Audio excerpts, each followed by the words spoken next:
নমস্কার, সন্ধ্যের আড্ডায় আপনাদের আবার সবাইকে স্বাগত জানাই। আজকে কুয়াশার নবম পর্বে আমরা এক বিশেষ ধরনের অলৌকিক কাহিনী শুনব। আমাদের সকলেরই ছোটবেলায় একটি কাল্পনিক জগৎ থাকে, কিন্তু কি হয় যদি সেই কল্পনার জগৎ বাস্তবে পরিণত হয়? কুয়াশার নবম পর্বে আজ আমরা এমনই এক গল্প শুনব, লেখক সুনীল দাসের কলমে ঘোরানো সিঁড়ি। ছুটি ছাটা পেলেই বন্ধুদের চুটিয়ে এদিক সেদিক বেড়াতে বেরিয়ে পড়ে বাপ্পা। হোটেলে উঠে পয়সা খরচ করে আরাম করে বেড়ানো নয়, বাপ্পার বেরিয়ে পড়া মানে হিচহাইক ধরনের।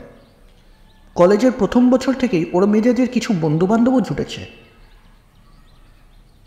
এবার পার্ট 1 পরীক্ষার পর 6 জনের সেই দলটা বেরিয়ে পড়ল লম্বা কদিনের ছুটিতে। একদিন সন্ধ্যের খানিক আগে জাতীয় সড়ক ধরে হাঁটতে হাঁটতে পরিত্যক্ত এক রাজবাড়ির সামনে পৌঁছায়। 6 বন্ধুর মধ্যে বাপ্পাই হাঁটতে হাঁটতে আসছিল সকলের শেষে। এমনিতে হাঁটার ব্যাপারে সে সবসময় পটু, কিন্তু তার মধ্যে বেশ খানিকটা ভাবুক স্বভাব আছে বলে, লেখালেখি করার অভ্যাসটাও তার বেশ ছোট বয়স থেকেই আছে বলে চারিপাশ খুঁটিয়ে খুঁটিয়ে দেখতে চলা তার স্বভাব। সুন্দর কোনো দৃশ্য বা আকর্ষণীয় কোনো বস্তু দেখলে থেমেও যায় দু এক মুহূর্ত। তোতন, পিন্টু, রাজুরা মানে তার বন্ধুরা এই নিয়ে তাকে দু চার কথা শোনায়ও মাঝে মাঝে। সেদিন তোতন, পিন্টু গান গাইতে গাইতে এগিয়ে যাচ্ছে। ওদের পেছনে গল্প করতে করতে এগোচ্ছে রাজু, সন্তু আর পার্থ। বাপ্পা আরও খানিকটা পিছিয়ে মনে মনে একটা গল্পের কাঠামো ভাবতে ভাবতে আসছিল। পরিত্যক্ত রাজবাড়িটার সামনে এসে সে থেমে গেল। তখন অন্ধকার শুষে নিচ্ছে দিনের শেষ আলোটুকু। মুমূর্ষের সেই আলোয় খিলান দেওয়া নির্জন রাজপ্রাসাদটা যেন ভেতর থেকে টানছে বাপ্পাকে। আবছা অন্ধকারের মধ্যে থমকে দাঁড়িয়ে থাকা সেই রাজপ্রাসাদটা দেখে তার চোখ ফেরাতে পারছিল না বাপ্পা। কারুকাজ করা জীর্ণ লোহার গেটের একটা ভাঙা অংশ দিয়ে সে ভেতরে চলে গিয়েছিল। কেন বাপ্পা ওইভাবে নির্জন ওই রাজপ্রাসাদের ভেতরে যেতে চাইছিল সে নিজেও জানে না। শুধু বুঝতে পারছিল পড়ে থাকা বিশাল এই বাড়িটার টান সে এড়াতে পারছিল না। বিকেল থেকেই সেদিন আকাশ ছিল বড় গম্ভীর। পাহাড়ের মতো ঘন কালো মেঘ উৎপেতে ছিল। বাতাস নিষ্প্রাণ, গাছের পাতা নড়ছিল না একটাও। বাপ্পা রাজপ্রাসাদের মধ্যে ঢোকার সঙ্গে সঙ্গে বৃষ্টি শুরু হলো মুষলধারে। বিদ্যুৎ চমকাতে থাকলো অল্প পরে পরে। কাছাকাছি বাজ পড়ল কোথাও। বিদ্যুতের আলোয় বাপ্পা দেখল সে যেখানটায় দাঁড়িয়ে আছে তার দুহাত দূরে মস্ত একটা সিঁড়ি উঠে গেছে দোতলায়। শ্বেত পাথরের ভাঙা একটা পরী দাঁড়িয়ে আছে বাপ্পার পাশে। ভাঙা পরীটার দিকে তাকিয়েই বাপ্পার মনে পড়ে গেল তার গল্পে সে হুবহু এই বাড়িরই বর্ণনা লিখেছে। কারুকাজ করা লোহার ওই গেট, ফোয়ারা বাঁধানো চত্বর, চওড়া সিঁড়ি, আর সিঁড়ির শুরুতেই শ্বেত পাথরের পরী।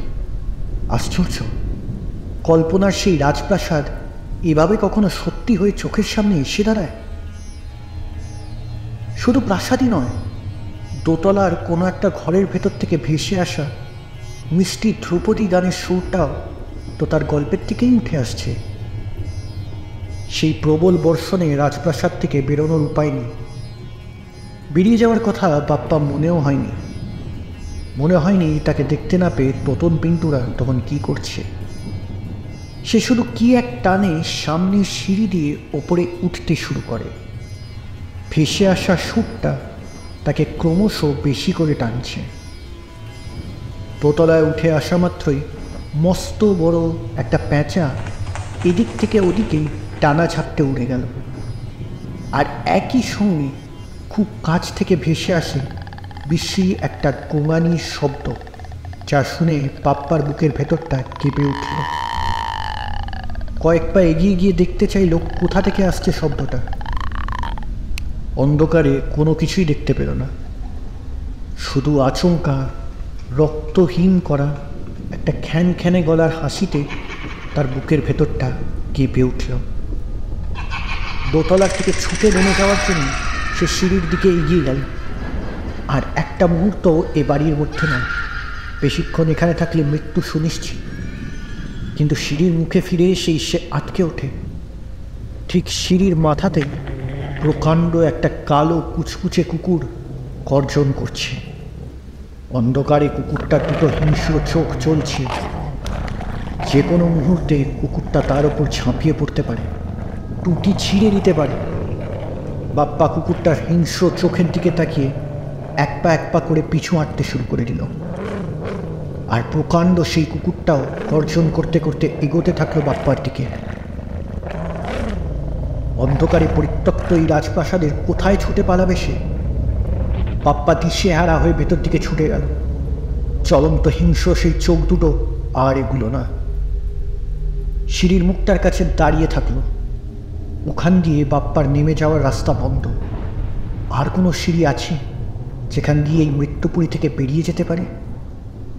অন্ধকার জীর্ণ সেই রাজপ্রাসাদে পাগলের মতো পথ হাতড়াতে থাকলো সে। বারবার তার বন্ধুদের মুখগুলো মনে পড়ল, বাড়ির সকলের মুখ মনে পড়ল। মার মুখটাও তার মনের মধ্যে ভেসে উঠল সবচেয়ে বেশি। আরও একটা কিসের যেন আওয়াজ ভেসে আসছে, একসঙ্গে অনেকগুলো গলায়। শব্দটা এগিয়ে আসছে ক্রমশ। আরেকটু কাছে আসতেই শোনা গেল নিঝুম রাত্রের বুকে গম গম করছে শব্দটা। আর ঠিক সেই সময় করিডোরের শেষ প্রান্তে একটা সেজবাতির মৃদু আলো দেখা গেল। সেজবাতিটা হাতে নিয়ে এক নারী দাঁড়িয়ে আছে। এত দূর থেকেও তার মুখ দেখা যাচ্ছে না স্পষ্ট করে, কিন্তু বোঝা যাচ্ছে তিনি যেন তার দিকে যাওয়ার জন্য ইঙ্গিত করছেন। মরিয়া হয়ে বাপ্পা এগিয়ে গেল সেই দিকে। কিছুটা এগিয়ে যেতেই বাপ্পা সেই নারী মূর্তির মুখ স্পষ্ট দেখতে পেল। সে খুব অবাক হয়ে গেল। ওই মুখটা তো তার কল্পনায় মাত্র ছিল। এইরকম এক প্রাচীন রাজপ্রাসাদকে ঘিরে সে যে গল্পটা লিখেছিল, তার মধ্যে একটি নারী সে গড়ে তুলেছিল খুব যত্নে, সমস্ত সহানুভূতি উজাড় করে। তার কথা লিখবার সময় মনের চোখে সে তো ঠিক এই মুখটাই দেখেছিল। এইরকমই চাউনি, অনেকটা মায়ের চোখের মতো। সেজবাতি হাতে সেই নারীর দিকে এগিয়ে গিয়ে বাপ্পা বলতে চাইল, আমাকে বাঁচান, আমাকে এই মৃত্যুপুরীর থেকে বেরিয়ে যাওয়ার কোনো রাস্তা দেখিয়ে দিন। কিন্তু বাপ্পা কিছু বলবার আগে বাতি হাতে নিয়ে সেই নারী এগোতে থাকলেন। মাঝে মাঝে মুখ ফিরিয়ে দেখলেন বাপ্পাকে। কি স্নিগ্ধ আর করুণা মাখানো দুটো চোখ। বাপ্পা আছন্দের মতো পায়ে পায়ে তাকে অনুসরণ করে চলল। কিছু সময় ওইভাবে এগোনোর পর সেই নারী একটা দরজার সামনে এসে দাঁড়ালেন। এক হাত বাড়িয়ে খুলে দিলেন দরজাটা।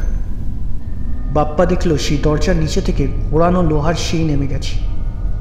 মরচে পড়া, ঘাস গজানো, অনেককাল ব্যবহার না করা ঘোরানো সেই সিঁড়িটা দিয়ে বাতি হাতে নেমে যাচ্ছেন বাপ্পার গল্পের সেই নায়িকা, মায়ের মতো মমতা যার মুখের রেখায়। বাইরের আকাশে তখন আর বৃষ্টি নেই, মেঘ কেটে গিয়ে চাঁদ উঠেছে। রাজবাড়ির এই পেছন দিকটার দিগন্ত প্রসারিত, জোছনা বিছিয়ে রয়েছে মাঠ করে। বাপ্পাও সেই নারীকে অনুসরণ করে পুরনো ঘোরানো সেই সিঁড়ি দিয়ে নেমে এলো। মাটিতে পা দিয়ে সেই কৃতজ্ঞতায় নারীর মুখের দিকে তাকানো। তিনি হাসলেন, কিন্তু পর মুহূর্তেই তাকে আর দেখা গেল না। বাপ্পা চারিপাশে তাকিয়ে দেখল তিনি আর কোথাও নেই। আদিগন্ত মাঠ জুড়ে শুধু জোছনায় হা হা করছে। তারপর আর বাপ্পার কিছু মনে নেই। এরপর দিনের আলোয় চোখ মেলে সে দেখল সে একটা খাটিয়ায় শুয়ে আছে, চারপাশে তার বন্ধুরা। তোতন বলল মাঝরাতে একদল শ্মশান যাত্রী বাপ্পাকে ওই পোড়ো রাজবাড়ির পেছন দিকটার মাঠে অজ্ঞান অবস্থায় পড়ে থাকতে দেখে। খানিকটা দূরেই সেই শ্মশান। পিন্টু জানতে চাইল কি হয়েছিল বাপ্পার। পোড়ো রাজবাড়ির মধ্যে সে ঢুকেছিল কেন? বাড়িটার পেছন দিকে ওই শ্মশানের পথেই বা সে এসে পড়েছিল কিভাবে? বাপ্পা তখন ধীরে ধীরে একেবারে শুরুর থেকে তার গল্পের নায়িকাকে অনুসরণ করে পোড়ো রাজবাড়ির পেছন দিককার ঘোরানো লোহার সিঁড়ি দিয়ে নেমে আসা পর্যন্ত সব কিছু খুঁটিয়ে খুঁটিয়ে বলল। শোনার পর পিন্টু বলল, অসম্ভব, ওইভাবে তুই কিছুতেই নামতে পারিস না, এটা হতেই পারে না। অন্যেরাও পিন্টুর কথায় সায় দিল। বাপ্পা বুঝতে পারল না বন্ধুরা সকলেই তার কথার শেষটুকু বিশ্বাস করতে চাইছে না কেন। সে জোর দিয়ে বলল, আরে আমি নিজে নেমেছি, আর তোরা বলছিস এটা হতে পারে না? বন্ধুরা আর কোনো কথা না বলে বাপ্পাকে পুরো রাজবাড়ির পেছন দিকটায় নিয়ে যায়, বাপ্পা যেখানে অজ্ঞান হয়ে পড়েছিল। বাপ্পা মুখ তুলে অবাক হয়ে দেখল দোতলা থেকে লোহার ঘোরানো সিঁড়ি নিচের দিকে নেমে এসেছে ঠিকই, কিন্তু সিঁড়িটার ওপরে রাতখানা আছে, বাকিটা নেই। দেখলে বোঝা যায় বহুকাল আগেই পুরনো ঘোরানো ওই সিঁড়ির নিচের অংশ ভেঙে গেছে। অনেকক্ষণ বাপ্পার কোনো কথা বলতে পারল না।